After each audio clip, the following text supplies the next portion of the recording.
Okay, so growing up in the studio, did you competed, obviously. Yeah. How many, like, routines did you have? So, like, this is funny because towards the end of my competition career, like, me and my mom were kind of petty. Yeah. We're like, you know what? Like, if you are going to, I'm saying this now just because I'm not on competitive dance anymore, but we were petty. We're like, if you want me on more teams, like, you're going to have to, like, pay for them dance studios. So Yeah. I was on, like, God, I don't remember, like, probably 6 or 7. And then, like, solos, probably 2 solos. And then, like, I always did, like, a duo or trio. Okay. Mm-hmm. So. That's awesome. Yeah. What about you? Did you do a lot? Probably the same. Yeah, like 5 or 6 dances, solo, duo, trio, like whole shebang. everything, every style. Yeah, I had really bad asthma like growing up. I still have really bad asthma. I don't know why I said growing up. No. I still do. I take my inhaler every morning.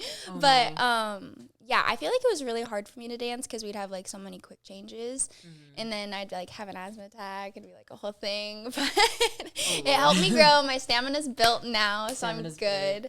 But yeah, it's really fun working in like being a studio head, but it's so different now, like being in the industry, because being at a studio, I don't think necessarily prepares you for what the industry's actually like. You know, I feel it doesn't. It doesn't. It doesn't. It doesn't for sure.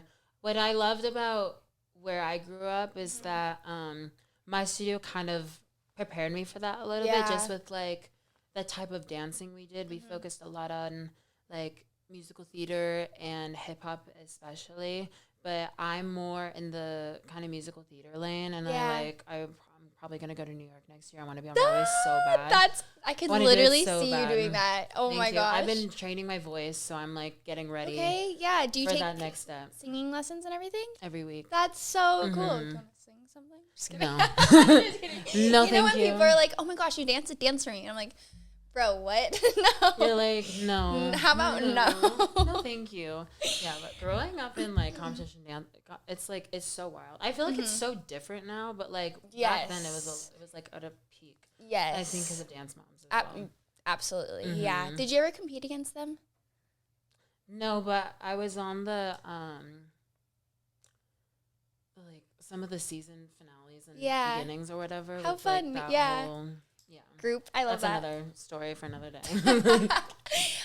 Okay, so Jaden, you've built your platform, and I've seen it. It's really cool since I've known you for so long. I've gotten to see it grow and you blossom, and just how it's all grown, I guess you could say. How has that been? Like, what happened after like your first video took off? Like, how was that? How did you feel? Yeah, so it was like really interesting because I like since such a young age, I loved watching like YouTubers, and I thought they were so cool. And then TikTok came, and then I started like dancing. Sorry, I'm giving the longest story short right now. And then I started dancing, and then it started doing really well, and I was like, oh, cool. And then it come to a point where this content house was like, oh my God, do you want to be in it? And I was like, work. And then I was like, cool. And then I went to my mom. Was it Dance Dome, or which one was it? This one was Clubhouse Next. Okay, gotcha. And then they were like, work. And then my mom was like confused. She was like, she's like, what's happening? What's going on? Where are you going? And it's fine. And then we visit the house together. Me, my mom, and my dad. My brothers went too. Yeah. It was a weird family trip. And then we all went, saw the house. They were like, okay, this is cool. We're dropping you off here for a month. I was 17 too. I wasn't even 18 yet. This was That's really crazy. I was the youngest like child in this home. Everyone was like 20, 18. Yeah. Of legal. I was minor in this house. Probably weird, but whatever. And then lived there for like 4 months. And then I moved back home. And then, So, sorry, that was like a mini life story. No, I love it. Talk as much right as now, I love it's it. like chill. It's not like my main focus right now. Just because I want to do like other things. But like, what are those other things you want to do? I think Broadway and Broadway. What I just said, But I think I just need to go to New York for a month and just like test it out. Have you been to New York? Yeah. Okay, I love it so much. I love it so much. And also the dancing there is so different from oh my gosh, LA culture, and the dance culture is so different. I feel like everybody's very hungry. Like, I mean, anywhere you go, people are hungry. But especially like when I was taking classes there, everybody was just so like zoned in, focused, like ready to go. I was like, hi guys. They're like not talking to me. I'm like, okay, wait, I'm not a New Yorker. I'm from San Diego. I'm so sorry. With the TikTok house, so it's typically like a manager or somebody, right, that rents or like subleases it, and then they get everybody to live in it. Is that how it works? Kind of. And then did you guys like get paid to be there, or just no? We just lived there rent free. So ridiculous. Like, because these houses are beautiful. Beautiful. It's ridiculous. I know some houses they like did some like percentages of like their like brand deals or like their income or whatever, or like paid some rent, but yeah, I was one of the lucky few to just be there and live my life. It was crazy. I was gonna say I would go sometimes to film with my friend, one of Shariah. Shariah and Charlize. Yes. How was it like being in that setting 24/7? It's very let's put it like this. I'm glad it lasted 4 months. Okay. Just because it's a lot like imagine someone new being in your house every single day.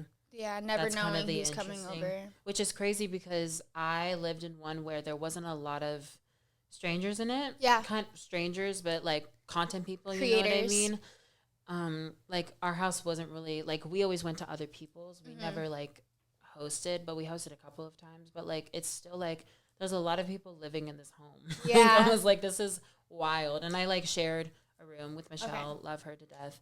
But yeah, it was crazy. That's crazy. Wow. That's wild. What's been the coolest thing you've gotten to do since having your platform, do you think? Ooh, that is a good question. I would say one of them being, I got to be in Liza Koshy's Fabletics campaign. That is really cool. That was sick because I felt so special because she like followed me on TikTok and I adore her. Oh my gosh. Like, I've been watching her for years, so that's crazy. So I was like, this is crazy. Because I think she reached out to, like, my manager, like, agent at the time or whatever. And she was like, I would love to have him in my campaign. And she had 4 dancers, and I was the only one she picked specifically for this campaign. Oh, my gosh. I was like, that's so cool. So, yeah, I would say that's one of them. I would say that's kind of the bigger ones, but I can't really think of any of them at the top of my head. That's okay. It's really cool. With working with Liza, how was she on set? Like, she's phenomenal. She's so professional. She's great. And I know she's doing, like, amazing things now. And she's doing a bunch of film and all of that stuff. So I commend her. I applaud her. I adore her. Yeah. And she was so great. Even in rehearsal, she was so upbeat. She was giving high fives to everyone, talking to everybody. I love that. Offering her snacks. Because, like, not a lot of stars do that, but she was so, like... not at all. She was so down to earth. I love that. I love when I hear that about people. Because, yeah, you walking into a rehearsal setting, especially after you book a job, like, one, it's exciting, you book the job, but you're obviously, like, at least for me, I have anxiety. So I get anxious walking on set. Oh, me too. And so to have... a co-star, yes, exactly. To have a co-star that's like coming on set and being kind to everybody and nice and like just a good vibe, it's a really relaxing energy to be around. It calms me down. I'm like, okay, I'm okay. I'm a human. She's a human. They're a human. Like they're human. Yeah. And I think ooh, when they do,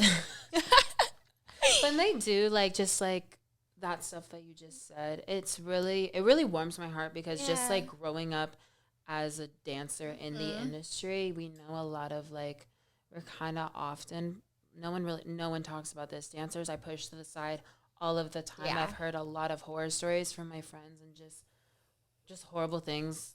And so just like even the bare minimum from the crew, the cast, the co-stars, like it really warms our hearts and it really makes us feel a lot better because usually we're in spaces where we're not really safe.